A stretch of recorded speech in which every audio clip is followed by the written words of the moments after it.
Salam Jeda 3 menit. Saudara-saudariku, hari ini 13 Juni kita merayakan peringatan Santo Antonius dari Padua, imam dan pujangga gereja. Dalam Injil Matius 5 ayat 27 sampai dengan 32, Yesus menerangkan isi hukum tentang jangan berzina.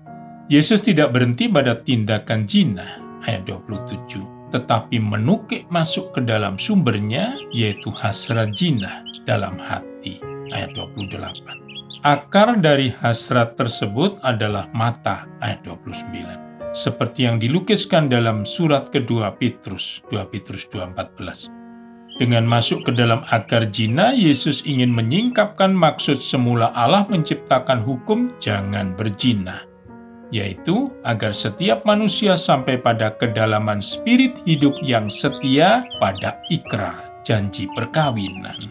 Kesetiaan adalah spirit suci dan luhur bagi orang yang berjanji. Dalam kaitan dengan jangan berzina, Yesus membarui hukum yang mengatakan siapa yang menceraikan istrinya harus memberi surat cerai kepadanya. Ayat 31. Dengan kuasa dan wibawanya sebagai Immanuel, Allah yang menyertai kita, teologi besar Injil Matius, Yesus datang untuk menjelaskan esensi hukum tersebut. Setiap orang yang menceraikan istrinya kecuali karena zina, ia menjadikan istrinya berzina, dan siapa yang kawin dengan perempuan yang diceraikan, ia berbuat zina. Ayat 32. Yesus justru melarang perceraian. Dia memperjuangkan kesetiaan pasangan suami istri pada janji perkawinan. Sebab yang telah dipersatukan Allah tidak boleh diceraikan manusia. Artinya, wewenang untuk menceraikan berada di tangan Allah melalui kematian. Apa maksud penulis Injil Matius memberi catatan kecuali karena zina? Ini bukan lisensi untuk bercerai jika pasangan berbuat zina. Hukum Taurat Musa memberikan sanksi keras pada kasus perzinahan.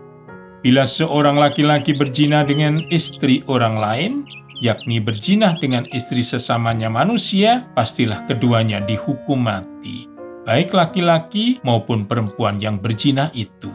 Imamat 20 ayat 10, Ulangan 22 ayat 22. Dengan tindakan zina, para pelaku dikenakan sanksi hukuman mati. Klausul kecuali karena zina bukan lisensi untuk bercerai, melainkan indikasi hukuman mati. Kematian tersebut dipandang sebagai cara Allah untuk menceraikan.